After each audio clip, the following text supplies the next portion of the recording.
welcome back to Cruising as Crew. My name is Lucy and today we are going to do a Q&A about Shiplife and just general stuff. But before we start, please press like and subscribe if you enjoy my content, and also I have Cruising as Crew merch, and if you are interested in that then they are just down below this video, and yeah, you can select your hoodie or your t-shirt.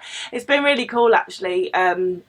When people have come onto cruise and they've come and introduced themselves and they're wearing their Cruising as Crew t-shirt, I'm like, oh my god, it's really cool. But anyway, let's get into the Q&A. First question, we are going to dive right into the deep stuff. Do you ever have second thoughts about your job? Yes, I do. Not so much on Scarlet, because if you did watch my vlogs when I was on Scarlet, I was genuinely really happy all throughout that contract. However, coming on Valiant, as I mentioned in my ups and downs video a few weeks ago, has been really difficult because there is no shore leave and there is no socialising, and it is just work, cabin, and so I did a Belgian vlog where I got off the ship, and so they basically let us get off the ship. They gave us shore leave, which was incredible, and we were allowed to socialise. However, things have kind of taken a step backwards, but now we are back to no shore leave unless it's in a bubble tour, which you have to pay for, and no socialising. So yes, I have definitely second guessed my job recently. In terms of like ships, I don't ever really second guess being on cruise ships. It's a hard one. I love working at sea, I love the cruise industry, I love working on cruise ships. So I think the answer to that is I am second guessing cruise ships now. So before I came on board and before I decided what ship to go on, I was choosing between Scarlet, Resilient and Valiant. And basically I said maybe I should wait and just go on Resilient later in the year, because then all the restrictions will have gone. So sometimes I'm like, I should have just stayed at home until then, because I'm not going to lie, having these restrictions is really, really difficult to deal with, as you can imagine. So it's not so much second guessing the job, it's more second guessing being at sea while these restrictions are in place due to the C word. Because it's tough. It's really really tough, and I didn't realise how tough it would be, honestly. I mean, I think everyone on board at the moment is having a hard time, and that's not just on this ship. I think speaking to friends and just you guys who watch my YouTube channel who are crew members, anyone who is working on a cruise ship at the moment is having a hard time, because pretty much every cruise line is having to have these restrictions. So do I ever second guess my job? Yeah, especially when I'm in my cabin and there's nothing to do, but there is a lot of time to think and to overthink, and it's like, However, saying that, I do think it's completely normal to second guess your life decisions at some point. Like, even if you're an accountant on land, I think there's going to be a time where you're like, should I have been an accountant? Maybe I should have become a stuntman, or, you know, whatever. Like, we all kind of think the grass is greener on the other side. I am in a position where if I really wanted to change it, I could. Like, I'm not supporting a family. You know, I have savings and stuff, so if I wanted to quit, I would quit. So I think, judging by the fact that I'm still here, I'm not ready to actually put my doubts into actions, if you like, because I'm still enjoying aspects of it. And I really do think that when the restrictions are lifted, life on here and life on cruise ships in general will improve drastically. Do you have any particular saving plan while you are on board? I am also a crew member and I want to save money. Well, don't buy unnecessary shit. So did a video when I got home from Scarlet, basically going through everything that I had spent on board, and turned out I had spent an obscene amount of money on coffee. So I haven't bought a coffee. I have just been having the free coffee in the mess, because the thing is, on cruise ships you will find that your money goes on like the stupid things. It goes on alcohol, it goes on coffee, it goes on, I don't know, sweets from cruise shop. Because the thing is, it's so easy to be like, oh, it's only $2, a coffee is only $2.50, a packet of crisps from cruise shop is only $1. Like, but that's the thing, you don't even think about it because it's such a small amount of money. But if you're doing that every single day, that's a lot of money that you're spending every day. And that's what I have found through all of my ships. Where I have spent the most amount of money is when I'm spending it on really silly stuff, because I don't even register the transaction because it's so small. I basically just put $50 on my account every month, and when it's gone, it's gone. But I haven't been buying beer or any alcohol. I mean, there's no point at the moment because crew bar's closed, so if I bought a beer, I'd have to bring it back to my cabin to drink it on my own. So I'm a social drinker if I drink, so haven't been spending money on alcohol, haven't allowed myself to buy coffee from Grounds Club. I'm trying to be good with eating, so I haven't bought anything from cruise shops, so I haven't spent any money really. So all I would say, if you are trying to save on a cruise ship, you really need to pay attention to the small transactions. You know, are you going to a cruise shop every day? Are you buying a coffee every day? Because that is going to add up to like 50 quid a month or $50 a month. So you really need to watch it when it comes to those little spends, because that's what's going to bite you in the bum at the end of your contract. Trust me. So when I have asked you all for, you can't see it on this, but I've asked you all for questions, and there's so many of you that have asked for a cabin tour. So Virgin Voyages have been excellent in terms of they've let me keep my channel going, they've let me talk about my life as a crew member, but the one thing that they have said is that I am not allowed to show crew area or excessive amounts of crew areas, including my crew cabin. So you can obviously see glimpses of it in my video, but I'm not allowed to do a full-on cabin tour. So the answer is no to a cabin tour, I'm afraid. But I can answer questions about the cabin, because there's like lots of questions like, do you have enough space for all your clothes in your wardrobe? How many drawers do you have? Do you have a mirror? Like all of that stuff. So I have 2 mirrors. I have a full-length mirror on the door going into the bathroom, and I have a little mirror over the sink. Yes, there is plenty of room for my clothes and my wardrobe because I am a sensible packer. I've got 2 big drawers under my bed, so one's for like underwear and stuff. I have a stall under my desk which the lid comes off, so that's like, I use it as a laundry basket, but other people, I don't know, store stuff in it. I have a bin, I have a little sink and 2 towel rails, I have 2 hooks. I've got obviously the main light, and then I've got 2 little lights.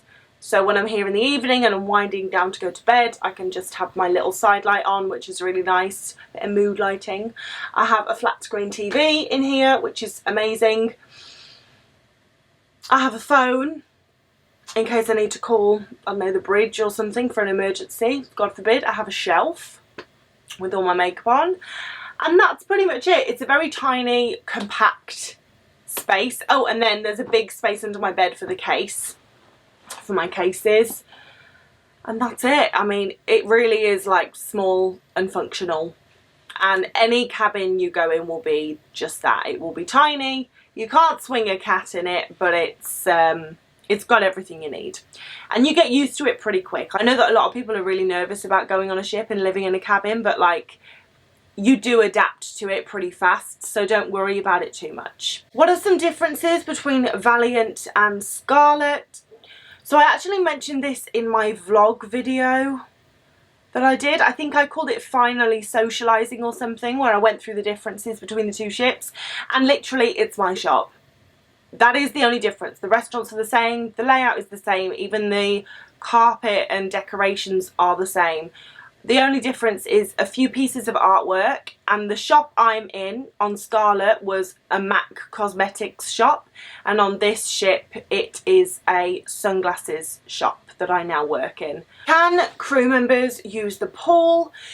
The rule is with the pool on most cruise lines is if there's less than 5 people, like 5 passengers in the pool, you can use the pool.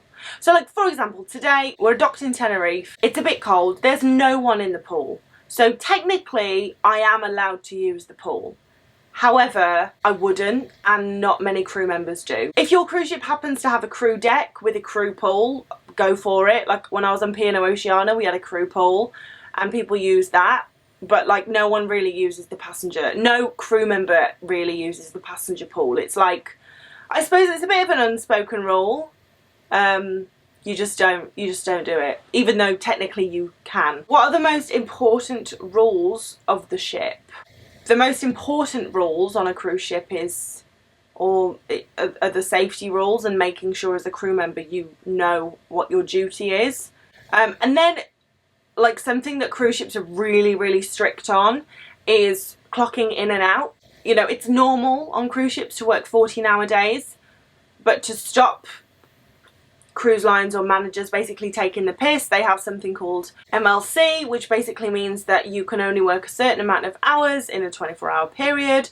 So, and cruise lines have to pass this, they get checked quite rigorously on this. So as a crew member, if you forget to clock in or clock out, look, I've done it before where I've clocked into work and then you clock out on your break and clock back in, but then when you finish work you just forget to clock out and then you go to bed, but on the system it says that you're still working, so you get to work the next day and your manager's like, why does it say you've been working all night? And that they're really strict on that. So when you get on board, you'll be told about clocking in and out of work. It's really important that you get into a good habit of actually doing that and not forgetting. Everyone forgets at some point, but as long as you don't make it a regular thing, it's fine. How much do crew have to pay for the Wi-Fi on a ship? So on Virgin, the Wi-Fi is free for sailors and crew. On other cruise lines, it's very expensive. Well, I say very expensive. It's very expensive for passengers.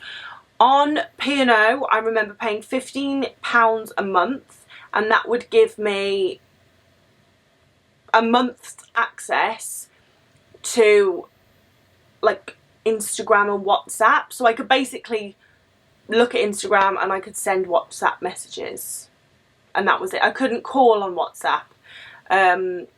So yeah, I mean, 15 quid a month to look at some Instagram pictures and send some WhatsApp messages, like, yeah, I think that's expensive. But, and then you could also pay more for minutes. So like on Royal Caribbean, you used to pay, I don't know, like $60 for 500 minutes. But I hated that, because if you logged in and did your thing and then forgot to log out, it continues to use your minutes even if you're not actually using it. So it happened before where I spent like 60 quid on 500 minutes and then like I forgot to log out after using it, and I went to use it and I was like, oh, okay, so that was, I've literally just put 60 quid down the toilet because I didn't log out. So I'm very happy that you don't have to pay for Wi-Fi on here. It's a huge plus. How can I get a job on the same cruise as my boyfriend? That's a bit difficult, I'm afraid. Best thing is to apply together, and when you apply, make sure you tell your recruiter that you are in a relationship with someone who has also applied, and they will do their best to get you on the same ship. However, you'll probably have to do a contract apart. Depending on if you're in different departments, you'll probably have to do a contract apart, and then eventually you'll get on the same ship, and then you can register as a couple, and that way you will always go on the same ship. But unless you apply together and get the job at the same time, it's quite tricky to get on the same ship. But the best thing is to just mention it to your recruiter and see what they can do. But good luck with that. Are there any insects on board? Cockroaches or something like that? Absolutely not. And if there was, there would be something seriously wrong. Ships have to meet very, very high standards when it comes to cleanliness. Touch wood, I have never seen a bug, a cockroach, I've never seen anything, an ant, nothing. And if I did, you know, there's no smoke without fire. Like, if you see one cockroach, there's a lot more where that came from. So there's there's procedures in place that you will be educated on when you get on board your cruise ship that basically says if you see anything like that, if you see a cockroach, if you see a spider, anything, you have to report it immediately and say where you found it, and basically they will try and find, like, is that the only one or is there 10,000 more where that came from? But no, luckily I have never seen any bugs on board. I'm not a fan of the bugs. What are the gyms like for the staff? There is always going to be a crew gym on board a cruise ship. I think it's one of the requirements. They have to have a gym for crew. Normally really small. You know, you've normally got, like, I don't know, 2 of every machine in a crew gym, as in like a cardio machine. So you'll have 2 ellipticals, 2 running machines, 2 bikes, and then you'll have 1 weight rack. It's a very, very basic gym. However, if you are if you have guest privileges, you will be allowed to use the passenger gym if it is not busy. So similar to the pool thing, like, obviously if you go to the passenger gym or sailor gym and it's rammed, then go down to the crew gym. But like, I've been going to the gym and I'll go in there, I'm like, it's empty, so of course I'm allowed to use it. And you will have a crew gym. It's very simple, so hopefully you will be able to use the passenger one, which will have a lot more on offer than the crew gym does. But nevertheless, you will be able to work out, and the crew gym will be open 24/7. What can a crew member do inside the ship? Can you use the pool and the gym? We've gone through both of those. But like, what I would say is bring like what you like to do. If you like to draw, if you like to read books, if you're learning a language, if you like listening to podcasts, make sure you download a load of episodes. If you like a certain type of exercise, maybe you want to bring roller skates on board, or you want to skip, just so you can do that in your spare time. Because yeah, there's not a lot of activities. Like, for example, today I've had quite a lot of time off, so I've been for a walk on the running track, I've been to the gym, I've sat in the mess for a while just drinking coffee and chatting to my colleagues. I've called my parents, and I'm now making a video. But like I said, no one really uses the pool. It's kind of an unspoken rule. I've already been to the gym. There's only so long you can spend in the gym. And this is why I'm always banging on about having a hard drive full of like movies and series and all of that. That's really it. There's a lot of you have asked me to interview certain jobs on board, so I will definitely try and do that. Yeah, but that is it. So I hope you enjoyed that video, and I hope I have answered your question. And thank you for watching, and if you do have any more questions, please leave them down in the comments and I'll be sure to answer them. Make sure you get your merch. They will be listed down below. And yeah, I hope you have a fantastic day, guys, whatever you choose to do, and I will see you in the next video. Bye.